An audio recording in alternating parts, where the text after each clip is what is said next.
Hi student, welcome to DDIC online classes.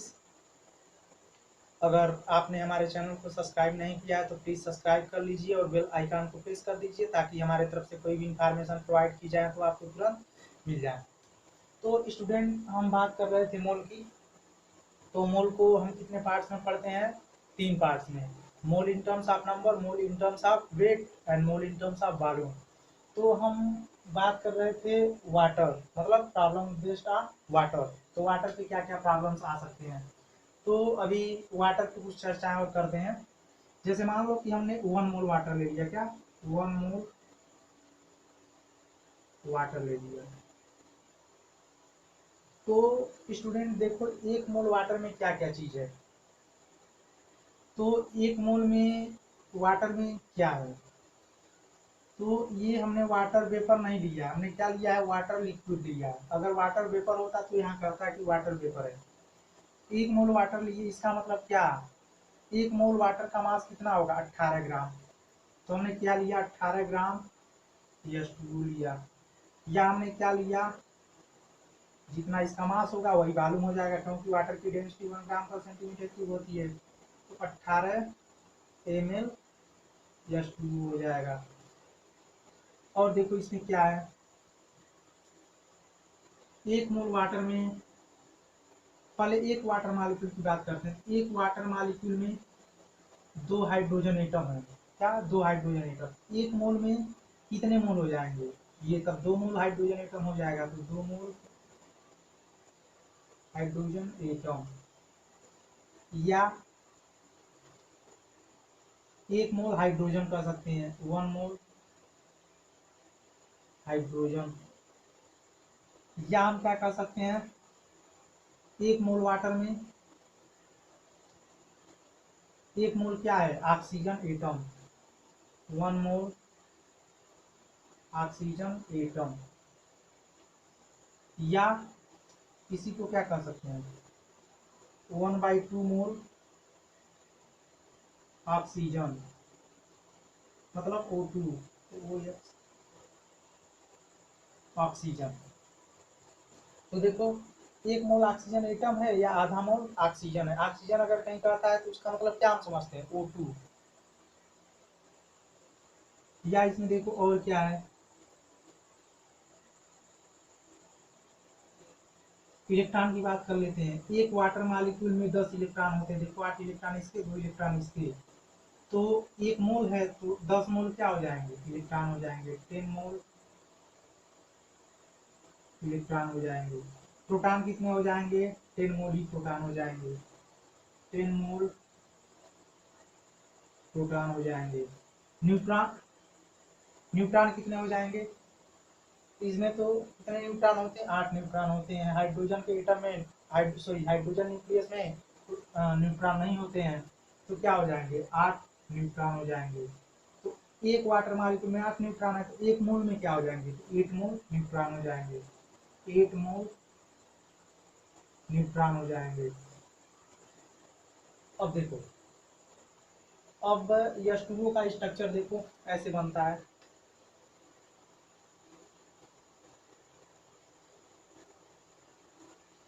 ऐसे क्यों बनता है, आओ देख लेते हैं। जैसे मान लो H2O है, तो सिग्मा बांड निकालने के लिए क्या करते हैं, जितने एटम्स होते हैं उन्हें जोड़कर और एक माइनस कर लेते हैं। अगर रिंग होता है तो एक और जोड़ देते हैं। तो सिग्मा बांड निकालने के लिए क्या करते हैं, टोटल नंबर एटम ऑफ -1। तो 3 में से 1 घटा दोगे तो क्या हो जाएगा? 2। इसका मतलब इसमें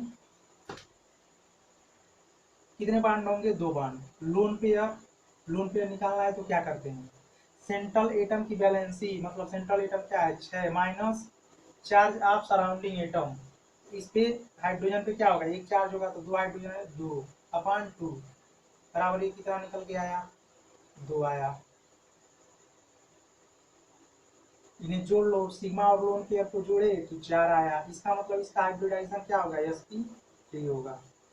एक बार और ध्यान दो, सिग्मा बांड निकालने के लिए क्या करते हैं, total number of atom -1। Lone pair निकालने के लिए सेंट्रल एटम की वैलेंसी माइनस सराउंडिंग एटम का चार्ज/2। तो ये दो देखो, लोन पेयर और सिग्मा बांड 4 है, इसका मतलब इसका हाइब्रिडाइजेशन sp3 होगा। तो sp3 अगर हाइब्रिडाइजेशन है तो स्ट्रक्चर टेट्राहेड्रल होगा,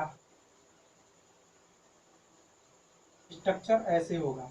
लेकिन दो लोन पेयर है तो ये बॉन्ड ब्रेक हो जाएगा, ये बॉन्ड कैंसिल हो जाएगा, सॉरी मतलब दोनों कैंसिल हो जाएंगे। एक लोन पेयर यहाँ दिखा दिए, एक लोन पेयर यहाँ दिखा दिए, यहाँ सेंट्रल एटम ये एच, तो देखो ऐसे बी से वाटर का स्ट्रक्चर आया। तो देखो लोन पेयर कितने हैं, एक वाटर मॉलिक्यूल में एक लोन पेयर, एक लोन पेयर, तो दो लोन पेयर, तो एक मोल में कितने हो जाएंगे, 2 मोल लोन पेयर, तो 2 मोल लोन पेयर। अब बॉन्ड पेयर की बात कर लेते हैं, एक वाटर में एक पेयर बॉन्ड है, एक मोल में एक मोल वाटर में एक मोल बॉन्ड पेयर हो जाएगा, एक मोल बॉन्ड पेयर। अगर बॉन्ड की बात करता है तो 2 मोल, एक वाटर में 2 बॉन्ड है तो एक मोल में तो 2 मोल बॉन्ड हो जाएंगे केवल। अगर बॉन्ड पेयर की बात करेगा तो 1 मोल हो जाएगा। और देखो कोई इंफॉर्मेशन निकल रही है, और हमारे समझ से कोई इंफॉर्मेशन नहीं निकल रही है। तो इतनी चीजें आपको हमेशा तैयार रहनी चाहिए। देखो एक भी चीज याद करने वाली नहीं है, बस अगर आपने छोटे छोटे कॉन्सेप्ट जो मैंने पहले बताया है अगर याद है तो ये निकल जाएंगे। चलो इस पर कुछ होमवर्क ले लो। हमने H2O का बता दिया, आप CO2 का बताओ।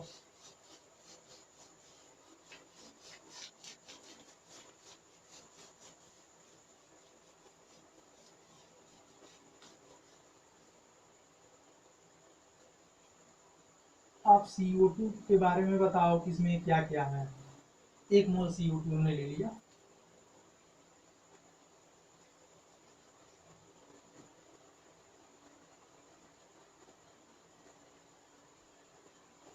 हमने 1 मोल CO2 ले लिया।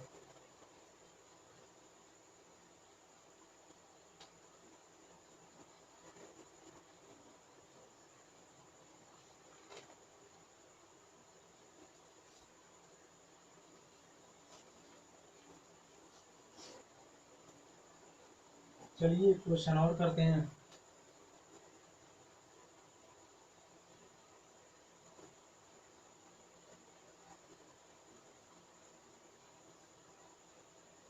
फाइंड नंबर ऑफ, नंबर लिख लो ऐसे,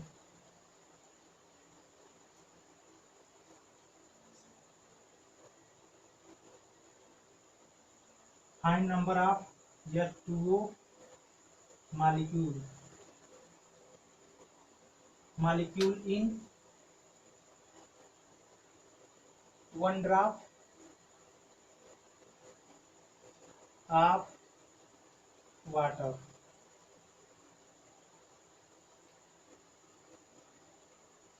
इसके बारे में इंफॉर्मेशन दी है। Volume of 20 drop of H2O, volume of 20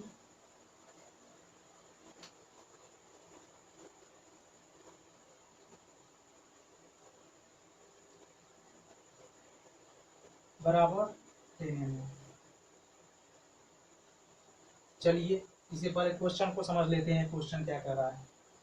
find number of H2O molecule in 1 drop of water. जैसे मान लो ये वाटर का एक ड्रॉप है, मतलब एक बूंद है, तो इसमें बताना है कि कितने वाटर मॉलिक्यूल हैं। जबकि दिया क्या है, दिया है ऐसे 20 ड्रॉप, ऐसे 20 ड्रॉप, ऐसे 20 ड्रॉप मिलेंगे तो इसका वॉल्यूम कितना होगा, 10 ml। हमको बताना कितना है एक ड्रॉप में, तो दिया क्या है 20 ड्रॉप ऑफ H2O का मतलब 10 ml दिया है। अगर ऐसे छोटे छोटे 20 ड्रॉप एक एक बूंद करके 20 बूंद ऐसे डाल दें तो इसका वॉल्यूम कितना हो जाएगा, 1 ml। और हमको बताना है कि एक बूंद में कितने H2O मॉलिक्यूल होंगे। चलिए सॉल्व कर लेते हैं। क्वेश्चन समझ में आ गया, सॉल्व कर लेते हैं। चलो तो 20 ड्रॉप ऑफ H2O बराबर कितना दिया है, 10 ml। तो 1 ड्रॉप ऑफ H2O बराबर क्या हो जाएगा 10/20 ml। तो 1 ड्रॉप ऑफ H2O बराबर क्या हो जाएगा 1/2 ml या 0.5 ml। आप जानते हो कि वाटर जितना ml होगा उतना ही ग्राम में होगा, क्योंकि वाटर की डेंसिटी 1 ग्राम पर सेंटीमीटर क्यूब होती है। नहीं समझ में आ रहा है तो D बराबर m/v फार्मूला लगा लो।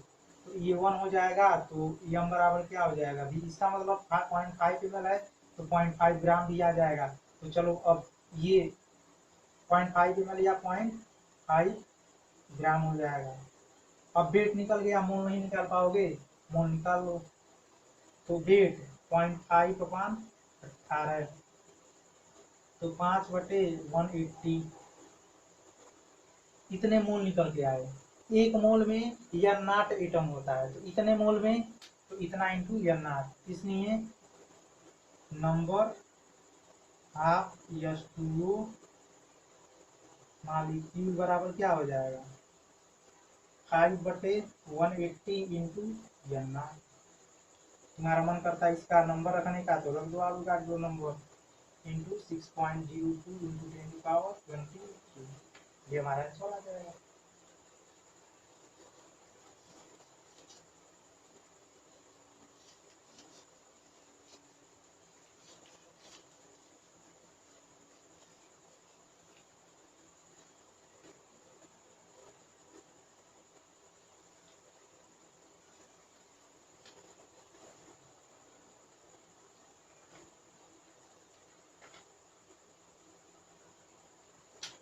अब अगला हमारा रीडिंग हुआ reaction based on chemical reaction, sorry problem based on chemical reaction.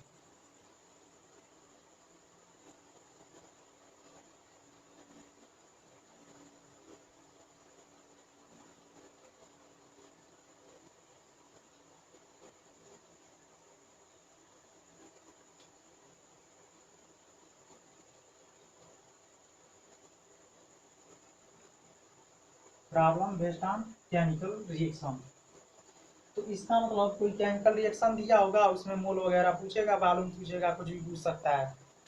तो चलो एक एग्जांपल के माध्यम से समझते हैं। जैसे मान लो 2A दिया है प्लस 3B दिया है, ये मिलके क्या बनाते हैं 4C बनाते हैं। तो जो ये नंबर है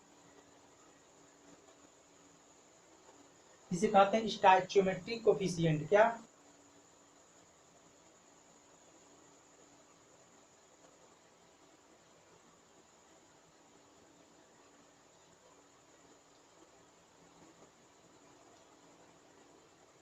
स्टोइचियोमेट्रिक कोफिशिएंट, जो ये नंबर है ये भी एक स्टोइचियोमेट्रिक कोफिशिएंट है, ये भी स्टोइचियोमेट्रिक कोफिशिएंट है।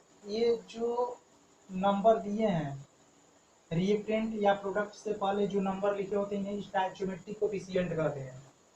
स्टोइचियोमेट्रिक कोफिशिएंट जो होता है मोल को रिप्रेजेंट करता है। क्या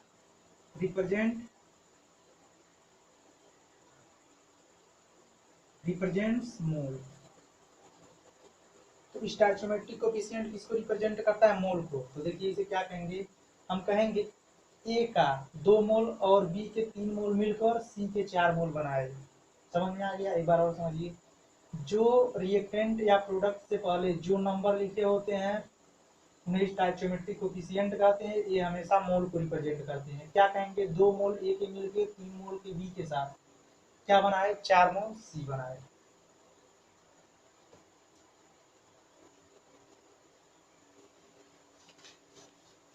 तो चलो भाई,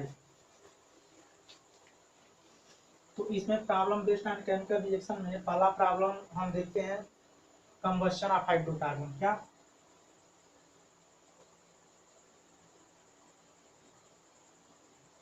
combustion of hydrocarbon, combustion of hydrocarbon. तो कंबशन का मतलब होता है जलाना। कंबशन का मतलब होता है जलाना। किसको जला रहे हैं हाइड्रोकार्बन को। तो अब कोई भी चीज बिना ऑक्सीजन के प्रेजेंस में जलेगी नहीं। तो कंबस्शन हम किसके प्रेजेंस में कराएंगे? ऑक्सीजन के प्रेजेंस में। इसका मतलब हाइड्रोकार्बन को हम किसके प्रेजेंस में जलाएंगे? ऑक्सीजन के प्रेजेंस में जलाएंगे। तो आप एक चीज याद हमेशा रखना,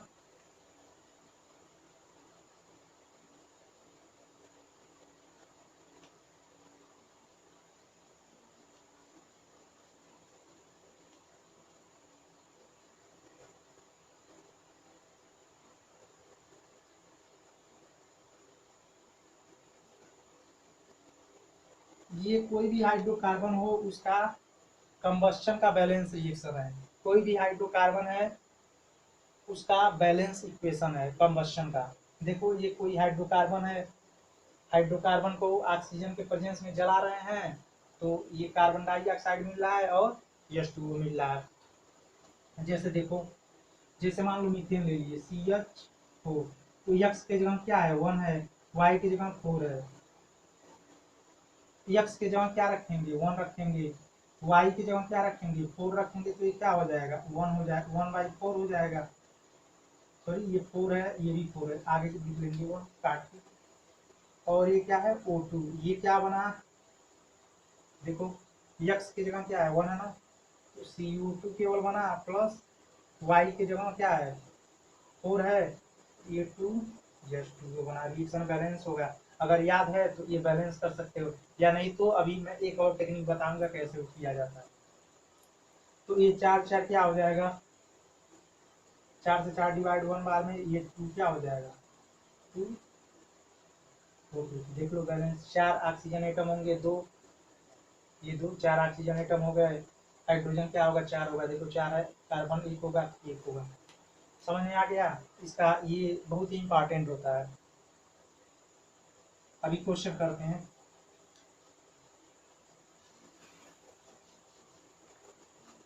अब देखो मान लो ये हमको भूल गया, तब कैसे हम रिएक्शन बैलेंस करेंगे? तो ठीक है भाई, जैसे मीथेन है, मीथेन लिख लो। अब क्या करो? ऑक्सीजन जोड़ दो। यहाँ स्टोइचोमेट्रिक कोफिशिएंट अभी हमने नहीं लिखा है। अब देखो यहाँ क्या होगा? जितना कार्बन होगा उतना CO2 बनेगा। CO2 देखो यहाँ 1 मोल है ना, 1 मान सकते हैं ना, 1 में यहाँ छिपा हुआ है, तो 1 CO2। और ये जितने हाइड्रोजन होते उसका आधा H2O, तो क्या हो जाएगा? 4/2 H2O। इसका मतलब 2 H2O। जैसे मान लो C4 H8 बन गया। H8 है, अब ऑक्सीजन को भी बैलेंस कर लेते हैं। ये 2 2 4, मतलब ये 2 देखो ऐसे बैलेंस हो गया। बाद में इसको बाद में बैलेंस करते हैं। चलो अब मान लो ये अगला दिया C4H8, ये क्या है? एक एल्कीन है। एल्कीन कैसे जाने? CnH2n, ये एल्कीन है, इसे कैसे जाने? CnH2n+2 से। एल्काइन होता तो CnH2n-2 अभी आएगा, देखा जाएगा। तो ऑक्सीजन यहाँ ऐड कर लेते हैं। उसके बाद देखो ये 4 कार्बन है, तो 4 क्या बनेगा? CO2, 4 CO2। अब इसका आधा H2O बनेगा, तो यहाँ क्या बनेगा? 2 4 H2O। इसका आधा 4 ही होगा ना। अब देखो ऑक्सीजन को बैलेंस कर लो, 4 दूनी 8 है, 4 12 है, इसका मतलब ये 6 हो जाएगा। देखो बैलेंस होगा 12, ये 12 है, मतलब 4 दूनी 8, 4 12 ऑक्सीजन, 8 हाइड्रोजन, 4 कार्बन। देखो बैलेंस है। एक और चलो करते हैं। C2H6 है, यहाँ ऑक्सीजन तुम जोड़ लो, ऑक्सीजन के बाद में बैलेंस करना है। अब कार्बन 2 है तो 2 CO2 बनेगा। हाइड्रोजन 6 है तो इसका आधा क्या हो जाएगा? 3H2O हो जाएगा।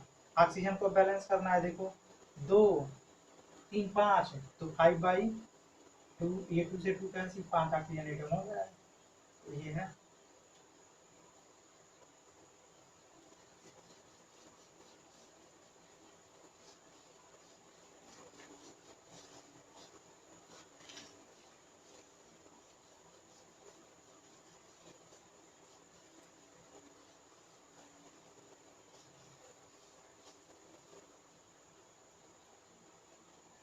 चलो क्वेश्चन कर लेते हैं। जैसे देखो CH4+O मिलके क्या बनाए? O2 मिलके क्या बनाए? CO2 बनाए, और आधा हो जाएगा ये 2H2O। ऑक्सीजन को बैलेंस कर लेंगे, 2 2 4, तो ये क्या हो जाएगा, 2 हो जाएगा। रिएक्शन बैलेंस है। तो हमने बताया था कि जो ये नंबर है ये क्या रिप्रेजेंट करते हैं। यहाँ 1 छिपा हुआ होगा, यहाँ भी 1 छिपा हुआ होगा, हम लिखते नहीं, हम जानते हैं, मतलब यहाँ 1 है। तो इसे क्या कहेंगे कि 1 मोल मीथेन 2 मोल ऑक्सीजन से जुड़कर 1 मोल कार्बन डाइऑक्साइड और 2 मोल वाटर वेपर बनाया। ये सब गैसीय स्थान में है, गैसीय रिएक्शन है।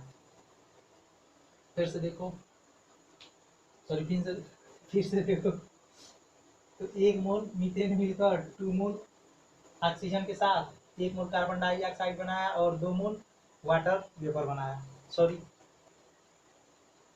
तो इसमें बताना हमको क्या है, इसमें बताना है, लिख लो, फाइंड, ये समझ गए ना, 1 मोल मीथेन 2 मोल ऑक्सीजन के साथ मिलकर 1 मोल CO2 और 2 मोल H2O बनाया। तो लिखो, find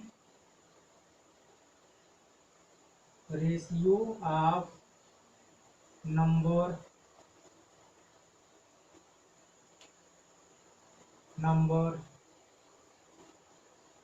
moles volume and mass. देखो इतने प्रकार के क्वेश्चन मतलब ये आएंगे। चलो भाई निकालते हैं, सॉल्व करते हैं। CH4 plus 2O2 CO2 plus 2H2O। चलो भाई, तो मोल का रेशियो क्या हो जाएगा, 1 मोल ये है, 1 मोल 2 मोल ये है, क्या बनाया, 1 मोल CO2 बनाया, 2 मोल H2O बनाया। तो मोल का रेशियो क्या आया, यहाँ 1:2 आया, यहाँ 1:2 आया। चलो अब नंबर निकाल लेते हैं। नंबर निकालना है तो क्या करते हैं, मोल में एवोगाड्रो नंबर से मल्टीप्लाई कर देंगे तो ये नंबर में चेंज हो जाएगा। एवोगाड्रो नंबर Na या नॉट, तो ये 1 Na हो जाएगा, ये 2 Na हो जाएगा, ये क्या हो जाएगा, 1 Na हो जाएगा। Na की जगह आप लिख सकते हो 6.023 × 10⁻23, क्योंकि हमको रेशियो निकालना है तो ये भी कट जाएंगे, तो 2 Na। तो देखो यहाँ भी रेशियो का, यहाँ रेशियो देख लो, 1:2 1:2 आया। यहाँ भी रेशियो क्या आया, ये सबसे कट जाएगा, यहाँ भी रेशियो 1:2 1:2 आया। अब देखो वॉल्यूम का रेशियो, ये एक चीज और ध्यान दो, ये गैसियस रिएक्शन है तो हम मानते हैं कि एसटीपी पर ही हो रहा है। तो वॉल्यूम का रेशियो तो जितने मोल हैं, अगर कोई गैस 1 मोल है तो 22.4 लीटर एसटीपी या एनटीपी ऑक्यूपाई करेगा। तो ये क्या हो जाएगा, 1 × 22.4 लीटर। ये 2 मोल है, 1 मोल 22.4 लीटर ऑक्यूपाई करता है, तो 2 मोल होगा तो क्या करेगा, ये 2 × 22.4 लीटर ऑक्यूपाई करेगा। ये भी क्या हो जाएगा, 1 × 22.4 लीटर ऑक्यूपाई करेगा। ये भी क्या ऑक्यूपाई करेगा, 2 × 22.4 लीटर। तो रेशियो हमको निकालना है, तो ये 22.4 सभी जगह से क्या होगा, कैंसिल हो जाएगा। इसका भी रेशियो क्या आएगा, 1:2 2:2 1:2। तो यहाँ एक ध्यान देने वाली बात ये है कि अगर हमसे मोल नंबर या वॉल्यूम का रेशियो बताता है तो तीनों सेम होगा। देखो तीनों सेम है कहीं भी, लेकिन अगर वेट का रेशियो पूछे, वेट, तो देखो क्या होगा, 12×4 16 ग्राम, ये कितना हो जाएगा, 32×2 64 ग्राम, ये क्या हो जाएगा, 44 ग्राम, ये क्या हो जाएगा, ये 18×2 36 ग्राम। इसका रेशियो देखो कितना आया, 4 से डिवाइड कर दो, 4:16:2, 11:9। तो देखो तीन का मोल नंबर और वॉल्यूम का रेशियो सेम आया, लेकिन मास का रेशियो डिफरेंट आया। तो हम क्या याद रखेंगे कि किसी भी क्वेश्चन में मोल नंबर वॉल्यूम का रेशियो सेम होता है।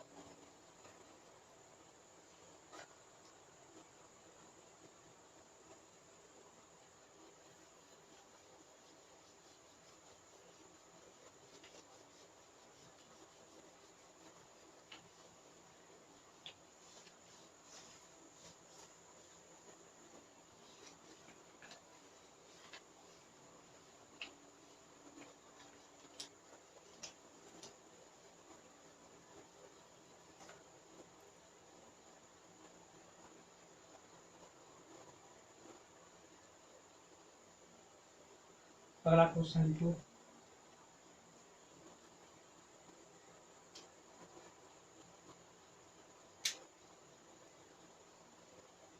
Volume of oxygen required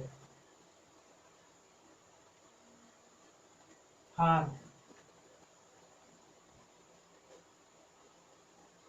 complete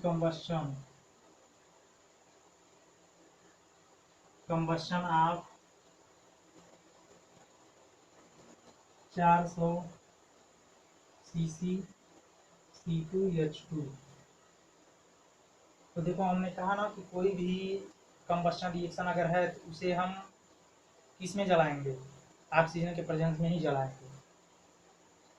चलो सॉल्व करते हैं। तो ये केमिकल रिएक्शन है, सबसे पहले तो हमको केमिकल रिएक्शन लिखना होगा, बैलेंस करना होगा। ये क्या है एसिटिलीन, हम कैसे जाने एसिटिलीन का जनरल मतलब एल्काइन का जनरल फार्मूला क्या होगा CnH2n-2। तो ये क्या होगा, एक एल्काइन है C2H2। तो हमने बैलेंस करने का तरीका भी बता दिया, हाइड्रोकार्बन लिखे उसके बाद O2 2 है तो 2 CU2 बन जाएगा। हाइड्रोजन इसका आधा तो H2O हो जाएगा। अब देखो 4 और 1 5 तो 5/2। इसका मतलब एक मोल 5/2 का मतलब क्या होता है 2.5। तो एक मोल एसिटिलीन 2.5 मोल O2 से रिएक्ट करके 2 मोल CO2 बनाया और 1 मोल H2O बनाया। तो ऐसा हम मानते हैं कि ये गैसियस रिएक्शन है तो एसटीपी पे हो रहा है। तो पूछा क्या है, ऑक्सीजन का वॉल्यूम पूछा है और 400 सीसी H2O। तो देखो 1 मोल, ये 1 मोल है, ये 5/2 मोल है। 1 मोल है तो कितना ये वॉल्यूम ऑक्यूपाई करेगा 22.4 लीटर, और ये 5/2 इंटू 22.4 लीटर। तो हम लिखते हैं 22.4 लीटर को एम एल में बदलो तो 22,400 ml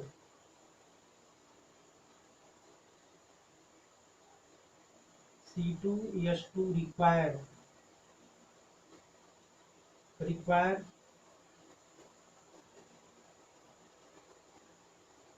5/2 इंटू 22,400 ml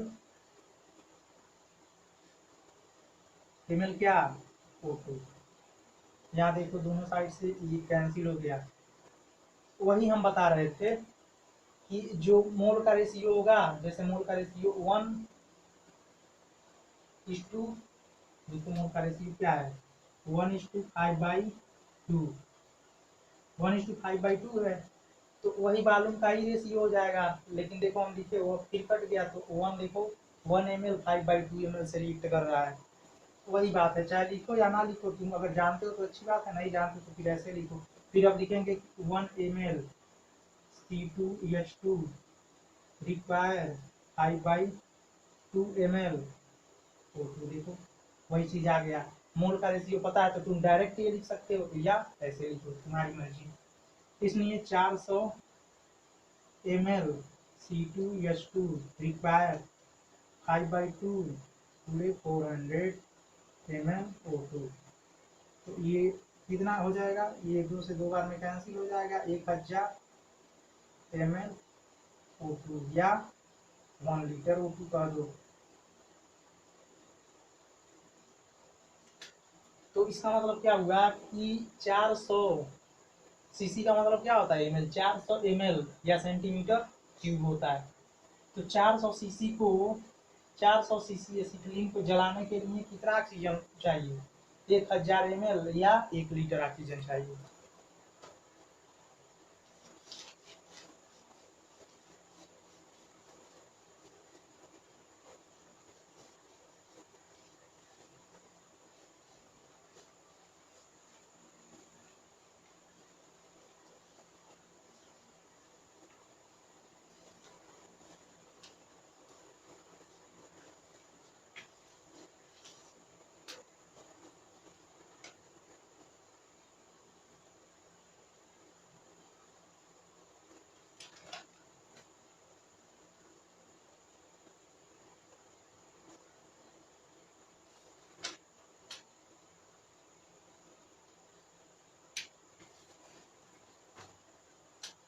एक चीज लिख लो,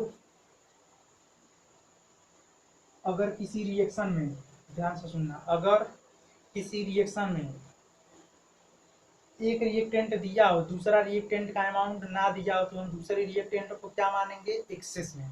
एक सवाल के माध्यम से समझते हैं, पहले इसे लिख लो। अगर किसी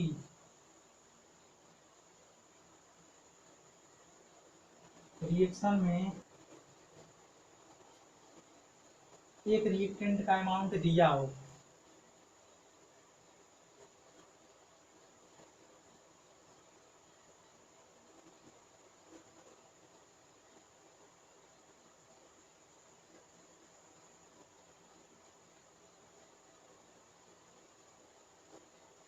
अगर किसी रिएक्शन में एक रिएक्टेंट का अमाउंट दिया हो और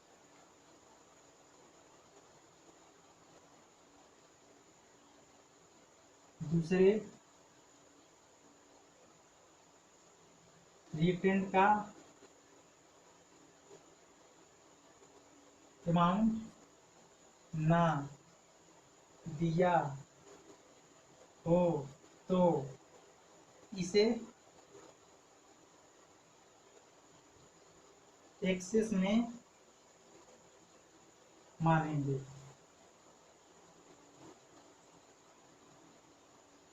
ये बात हमेशा आपको याद रहनी चाहिए। आइए एक सवाल के माध्यम से जानते हैं, इसको समझा जाए।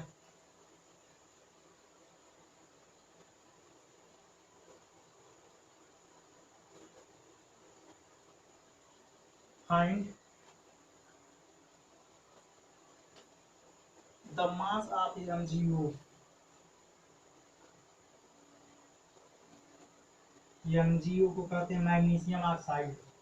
मास, find the mass of MgO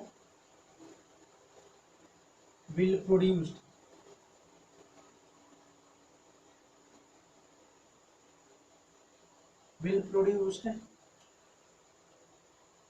by the complete oxidation of by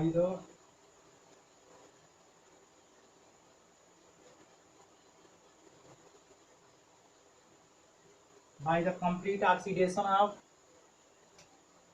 12 gram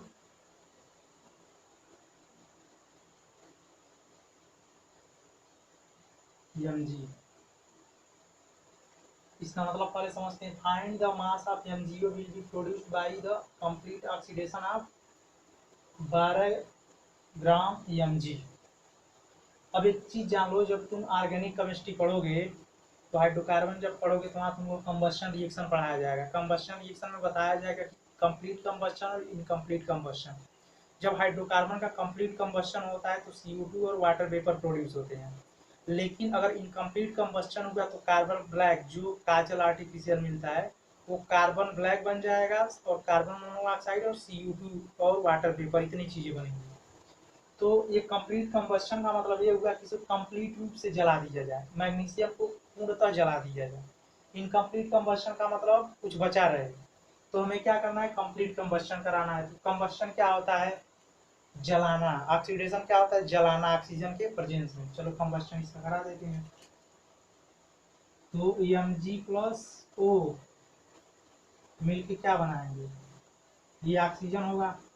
Mg ओ, तो ये 2 MgO बन जाएगा। रिएक्शन देखो बैलेंस होगा। तो देखो मास मास की ये बात कर रहा है। तो मैग्नीशियम का मास आप जानते हो कितना होता है, 24 ग्राम होता है।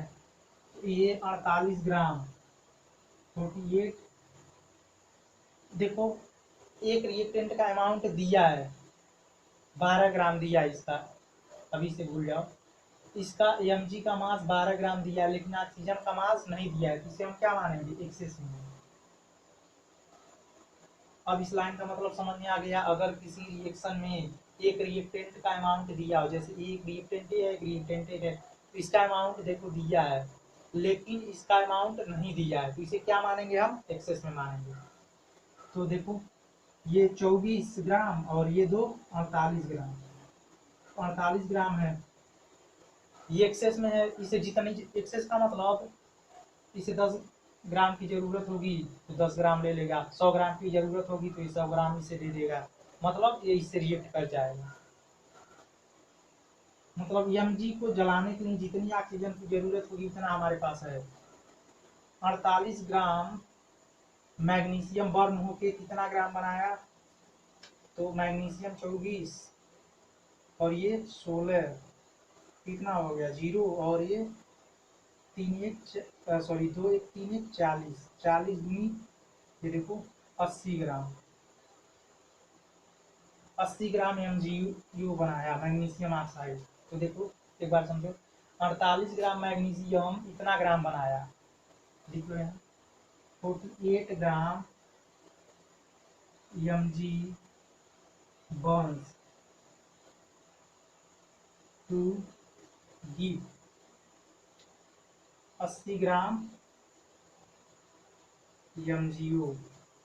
तो इसमें 1 ग्राम Mg बर्न्स होके कितना देगा, 80/48 ग्राम MgO देगा। इसलिए 12 ग्राम बर्न होगा तो कितना देगा, 80/48 इंटू 12, 12 चौको ये 4 बीसों, ये कितना बना 20 ग्राम MgO प्रोड्यूस होगा।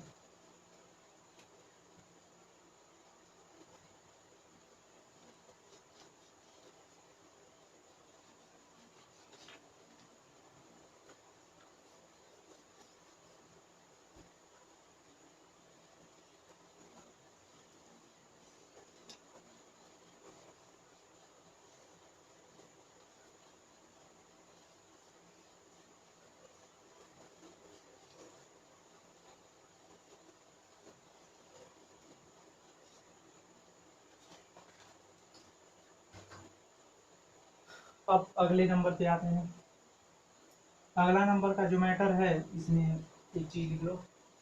देखो जो अभी सवाल हम पढ़े उसमें एक रिएक्टेंट का अमाउंट दिया था, लेकिन एक का नहीं दिया था, लेकिन अब जो पढ़ेंगे इसमें दोनों का अमाउंट दिया होगा। तो लिखो, अगर किसी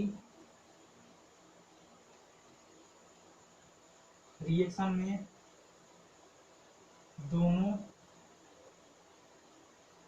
रिएक्टेंट का अमाउंट दिया हो तो यह केस लिमिटिंग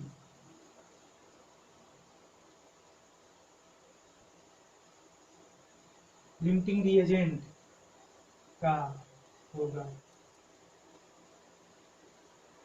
अगर किसी रिएक्शन में दोनों रिएक्टेंट का अमाउंट दिया है तो यह केस किसका होगा, लिमिटिंग रिएजेंट का होगा।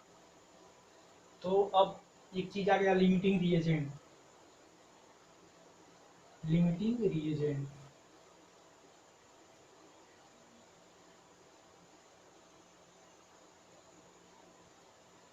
अब जान लेते हैं लिमिटिंग रिएजेंट क्या होता है।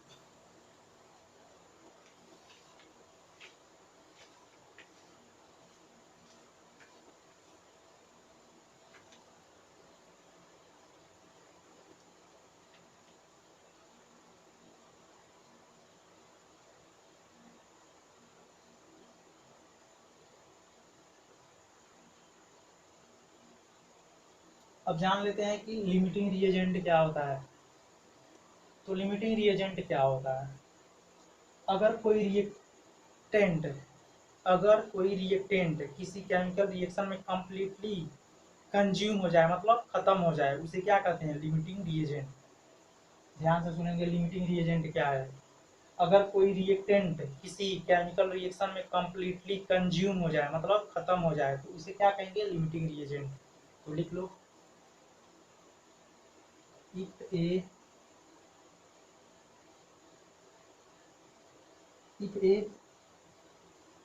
reagent completely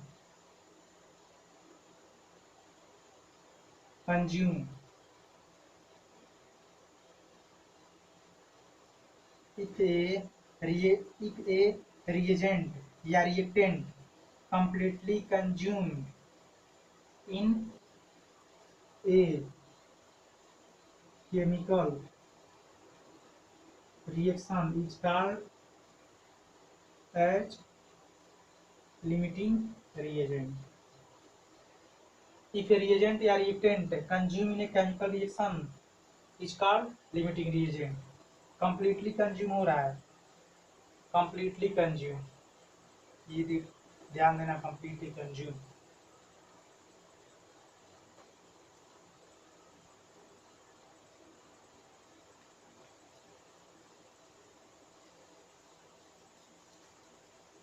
अब एक नोट लिखेंगे,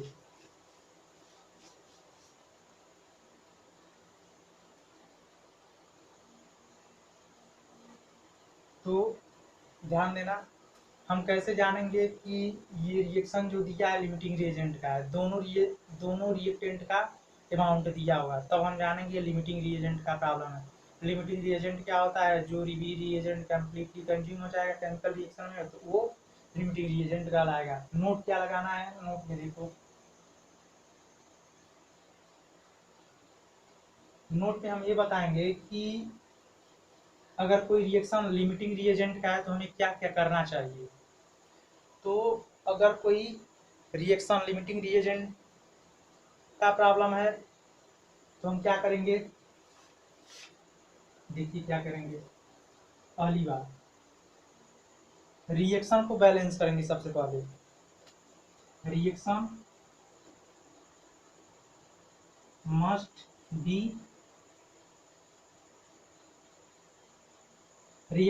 बी बैलेंस। अगर कोई प्रॉब्लम लिमिटिंग रिएजेंट का है, कैसे जानेंगे कि लिमिटिंग रिएजेंट का प्रॉब्लम है? दोनों रिएजेंट या रिएक्टेंट का अमाउंट दिया रहेगा, तो हम क्या करेंगे? सबसे पहले रिएक्शन को बैलेंस करेंगे। उसके बाद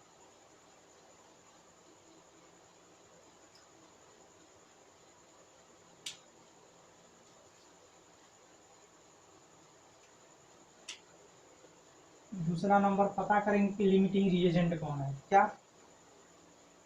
फाइंड लिमिटिंग रिएजेंट। अगर कोई प्रॉब्लम लिमिटिंग रिएजेंट का है, कैसे जानेंगे लिमिटिंग रिएजेंट का प्रॉब्लम है? दोनों रिएजेंट या रिएक्टेंट का अमाउंट दिया रहेगा, तो लिमिटिंग रिएजेंट का प्रॉब्लम है, तो सबसे पहले रिएक्शन को बैलेंस करेंगे। उसके बाद लिमिटिंग रिएजेंट का पता लगाएंगे। उसके बाद लिमिटिंग रिएजेंट की सहायता से प्रोडक्ट का अमाउंट बताएंगे। Find amount of limiting reagent, sorry, product with help of limiting reagent. तो ये तीन चीजें हमें याद रहनी चाहिए अगर लिमिटिंग रिएजेंट का प्रॉब्लम करना है। चलिए प्रॉब्लम के माध्यम से इन चीजों को एक्सप्लेन किया जाए।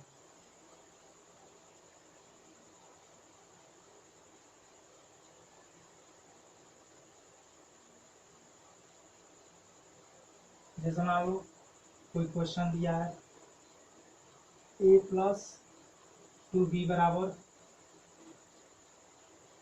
4c।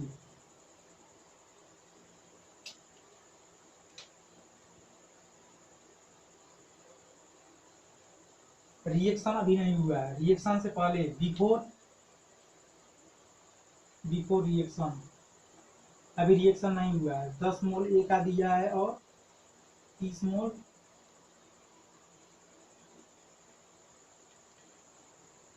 अभी बिफोर रिएक्शन, मतलब रिएक्शन से पहले 10 मोल ए का दिया है और 30 मोल बी का दिया। ये सवाल में आपको दिया जाएगा। अब पूछेगा कि इसके कितने मोल बनेंगे, फाइंड मोल्स ऑफ सी।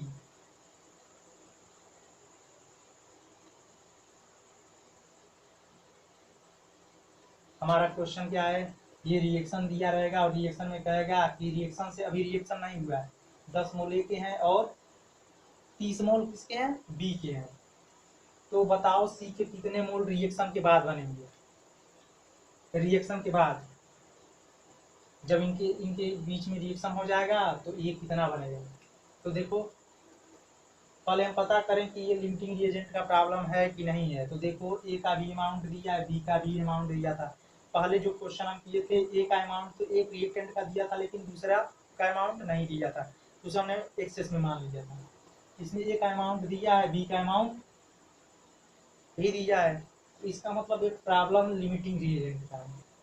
तो सबसे पहले रिएक्शन बैलेंस होनी चाहिए। तो ये अगर कोई केमिकल रिएक्शन होता तो हम बैलेंस करते, ये ऑलरेडी बैलेंस फॉर्म में दिया है, तो रिएक्शन हमारा बैलेंस है। अब लिमिटिंग रिएजेंट का पता लगाएंगे। तो लिमिटिंग रिएजेंट का कैसे पता लगाएंगे, तो हम क्या करते हैं, इसका इधर मल्टीपल कर देते हैं, इसका इधर मल्टीपल कर देते हैं। तो इधर मल्टीपल करोगे तो ये क्या हो जाएगा, 20 हो जाएगा।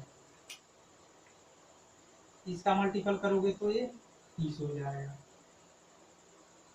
इसके स्टैचोमेट्रिक कोफिशिएंट से इधर मल्टीपल कर देंगे, इसके स्टैचोमेट्रिक कोफिशिएंट से इधर मल्टीपल कर देंगे, तो ये 20 आया, ये 30 आया। यहाँ देखो इसका ए का 1 मोल बी के 2 मोल से रिएक्ट कर रहा है, तो मोलर रेशियो हमेशा सेम होता है। तो ए का 1 मोल बी का 2 मोल, तो इसका 20 मोल तो इसका 40 मोल होना चाहिए। ध्यान से समझना, 1:2 के रेशियो में रिएक्ट कर रहा है। अगर इसका 10 मोल रिएक्ट करता, इसका 10 मोल रिएक्ट करता तो इसका कितना करना चाहिए, 20 मोल रिएक्ट करना चाहिए। क्यों, तो ये इसका 10 मोल अभी बच जा रहा है ना, तो इसका मतलब ये एक्सेस में है। क्या एक्सेस में है, लिमिटिंग रिएजेंट हमारा कौन होगा, ये होगा। तो ये तो मतलब ऐसे तरीका मतलब अपने जान सकते हैं, लेकिन हम ऐसे तिर्यक मल्टीपल कर देते हैं। ऐसे करने से लिमिटिंग रिएजेंट अपने आप निकल आता है, हमको कोई टेक्निक नहीं लगानी पड़ती है। देखो एक बार और समझो, अभी जैसे मान लो ये मतलब ये हम नहीं कर रहे हैं, अभी तिर्यक मल्टीप्लाई हम नहीं कर रहे हैं।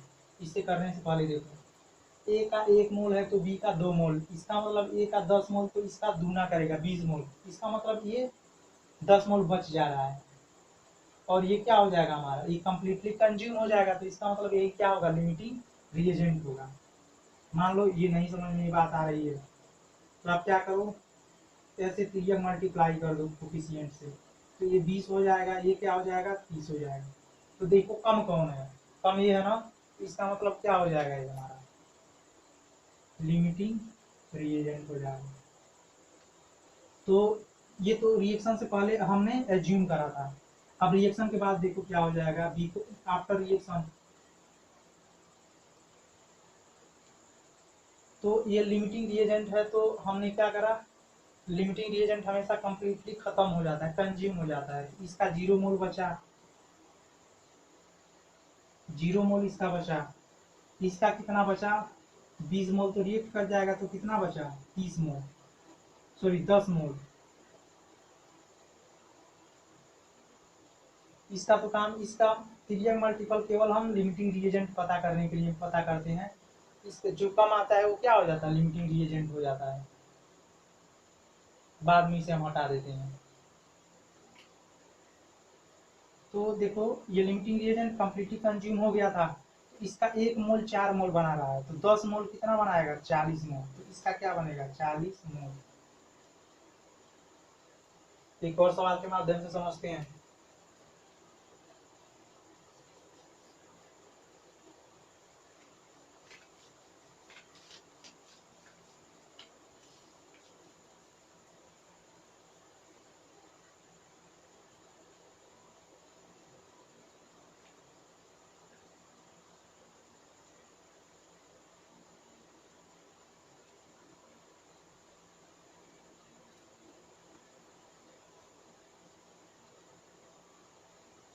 चलो देखो, इसका अमाउंट कितना दिया है 10 ml और ये 10 मोल 6 मोल, 10 मोल और ये 6 मोल। अभी रिएक्शन हुआ नहीं है तो इसका क्या हो जाएगा 0 मोल। ये क्या बिफोर, अभी बिफोर रिएक्शन की चर्चा पहले कर ले रहे हैं। तो देखो हम पता करेंगे कि लिमिटिंग रिएजेंट का प्रॉब्लम है कि नहीं है। तो दोनों रिएक्टेंट का अमाउंट देखो दिया, इसका हाइड्रोजन की 1 मोल दिए हैं और इसके 6 मोल दिए हैं। इसका मतलब ये प्रॉब्लम हमारा क्या है, लिमिटिंग रिएजेंट का प्रॉब्लम है। ठीक, प्रॉब्लम क्या है, लिमिटिंग रिएजेंट का। अब पता करेंगे कि लिमिटिंग रिएजेंट का प्रॉब्लम है तो रिएक्शन को पहले बैलेंस करना होगा। तो रिएक्शन ऑलरेडी हमारा बैलेंस है, इसका काम खत्म भी है। अब पता करेंगे कि लिमिटिंग रिएजेंट कौन है। तो ध्यान से देखना, अगर इसका 2 मोल रिएक्ट कर रहा है तो इसके कितने मोल होंगे, रिएक्ट कर रहे हैं 1 मोल। इसका 1 मोल तो इसका आधा, मतलब इसके 3 मोल रिएक्ट करेंगे तो 3 मोल ये बच जाए। इसका मतलब ये लिमिटिंग रिएजेंट है, ये कंप्लीटली कंज्यूम हो जा रहा है। लिमिटिंग रिएजेंट कौन होता है, जो खत्म हो जाता है रिएक्शन में। ये खत्म हो जा रहा है, ये बच रहा है, इसका मतलब हमारा लिमिटिंग रिएजेंट यही है। ये हमारा क्या है, लिमिटिंग रिएजेंट है। अब मान लो ऐसे नहीं तुमको समझ में आ रहा है तो तिर्यक मल्टीप्लाई करो, इधर मल्टीप्लाई करोगे तो 1 हो जाएगा, इसका मल्टीपल करोगे तो 6 दूनी 12 हो जाएगा। ये 1 होगा, ये 6 दूनी 12। अब देखो कम कौन है, ये कम है ना, तो इसका मतलब ये क्या होगा, लिमिटिंग रिएजेंट हो जाएगा। समझ लीजिए, इसे हटा दो।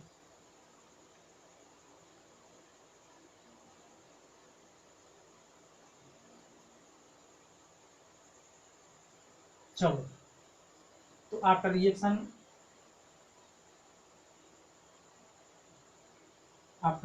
देखो क्या होता है। तो आफ्टर रिएक्शन क्या होगा, इसके 2 मोल इसके 1 मोल से रिएक्ट कर रहे हैं तो इसका 1 मोल है तो इसका आधा, तो इसका मतलब ये लिमिटिंग रिएजेंट है तो ये 0 बचेगा, कंप्लीटली कंज्यूम हो जाएगा। ये कितना बच रहा है, 3 मोल बच रहा है, 3 मोल बच रहा है। तो अब find amount of product with the help of limiting reagent. Limiting reagent की सहायता से इसके अमाउंट को बताएंगे। इसका 2 मोल है, 2 मोल से 2 मोल बन रहा है, इसका 1 मोल से क्या बनेगा, 1 मोल ये बनेगा, 1 मोल यस टू बनेगा। हमारे समझ से आप अब लिमिटिंग रिएजेंट समझ चुके होंगे, प्रॉब्लम्स आसानी से लगा सकते हैं।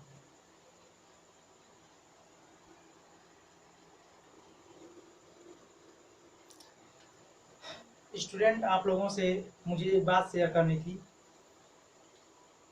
मैं अभी शाम को अपना एक वीडियो देख रहा था तो उसमें कमेंट में लिखा था कोई, रामाशीष मिश्रा करके हैं, तो वो मुझे बता रहे थे कि तुम्हें बोलने का तौर तरीका नहीं है, कैसे बात किया जाता है, तुम्हें सामाजिक ज्ञान नहीं है। हाँ, मैं मानता हूँ मुझे बहुत ज़्यादा ज्ञान नहीं है मेरे पास, मेरे द्वारा गुरु के दिया हुआ वही ज्ञान है, वही ज्ञान मैं आप लोगों के साथ बांट रहा हूँ।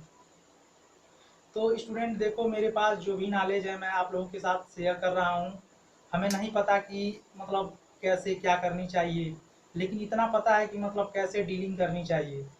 मैं इतना प्रयास करता हूँ कि अपने स्टूडेंट को बेहतरीन तरीके से समझा सकूँ। फिर भी अगर हमारे अंदर कोई कमी है तो आप मुझे बताएं, उस कमी को मैं सुधार कर लूँगा। लेकिन इस तरह के कमेंट हमें अच्छे नहीं लगते। अगर मेरे अंदर कोई कमी है तो बताओ कि सर आपके अंदर ये कमी है, मैं इसे सुधार करूँगा। तो ये कोई बात नहीं हुई कि आपके पास सामाजिक ज्ञान नहीं है, ये किताबी ज्ञान जान लेने से। अरे यार, सामाजिक ज्ञान लेके क्या तुम ढोगे,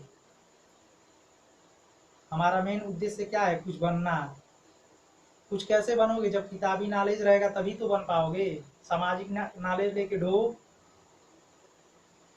तो देखो स्टूडेंट, हमारे अंदर कोई एटीट्यूड नहीं है और ना ही मैं ये सब शो करता हूँ। हमारे अंदर जो भी मेरे गुरु के द्वारा मुझे दिया गया ज्ञान है वही चीज़ें मैं आपके साथ शेयर कर रहा हूँ। मैं बहुत बड़ा ज्ञानी नहीं हूँ। हाँ, एक चीज़ मैं और बताना चाहूँगा कि हमारे गुरुजी ने मुझे जो भी नॉलेज दिया है मैं उससे एक बेहतरीन समाज का निर्माण कर सकता हूँ। हाँ, नहीं सामाजिक ज्ञान है, हो जाएगा सामाजिक ज्ञान, लेकिन अगर ये नॉलेज नहीं रहा तो सामाजिक ज्ञान लेके क्या करोगे। तो यही सब बातें आपसे शेयर करनी थी। अगर हमारे अंदर कोई कमी है तो आप बताइए, उस कमी को मैं सुधार करूँगा। मैं आपसे पहले भी कह चुका हूँ कि मेरा प्रोफेशन टीचर नहीं है, आप सब जानते हो मुझे। ये सब तो यार मतलब कुछ समय हमारे पास बच रहा है तो मैं सोच रहा हूँ कि आप लोगों के साथ शेयर कर लिया जाए, आपको तरीका बताया जाए कि कैसे हमें आगे चल के पढ़ाई करनी है, क्या क्या हमको पढ़ना होगा। तो हमारा उद्देश्य ये सब है बताने का, ना कि डिमोटिवेट करना हमारा उद्देश्य नहीं किसी को है। अगर आप हमसे संतुष्ट हो तो हमें बताओ कि सर मैं संतुष्ट हूँ, आप पढ़ाइए। नहीं संतुष्ट हो तो बोल दो नहीं पढ़ाऊँगा। जो संतुष्ट है वो केवल वो पढ़ेंगे। देखो स्टूडेंट, मैं पढ़ा रहा हूँ, अगर मुझसे पढ़ के एक भी स्टूडेंट अगर बेहतरीन करा, एक भी स्टूडेंट, तो हमारे लिए बहुत सौभाग्य की बात होगी कि हाँ मैंने इस बच्चे को पढ़ाया और इस बच्चा ने कुछ करा। हमें सामाजिक ज्ञान नहीं देना है। सामाजिक ज्ञान तो सब लोग समाज में रहते हैं, सब लोग देखते हैं कि इन्वायरमेंट हमारा कैसा है। सामाजिक ज्ञान अपने आप आ जाता है। स्कूल में जाते हैं क्या सब सीखते हैं, यही सब तो सिखाया जाता है स्कूल में। तो यार सामाजिक ज्ञान, इस आदमी ने हमें परेशान कर दिया है। सामाजिक ज्ञान तुम्हारे पास नहीं है, आप लोग बताओ कि को क्या ज्ञान नहीं हमारे पास है, कौन सामाजिक ज्ञान नहीं है। जैसे यार देखो कि मैं कभी तुम लोगों को तुम कह देता हूँ या आप कह देता हूँ, तो ये यार मैं मतलब जहाँ रहता हूँ वहाँ का तुम ताम ये लैंग्वेज ही है, तो ऐसे निकल जाते हैं। तो इन सबसे सामाजिक ज्ञान का कोई लेना देना नहीं है। अगर आपको लगता है कि इसका बोलने का तरीका अलग है तो मतलब बताएं कैसे हम बोले। मैं काफ़ी समय से परेशान था, अब ये महान भाव हमें बता भी नहीं रहे हैं कि ये कौन है।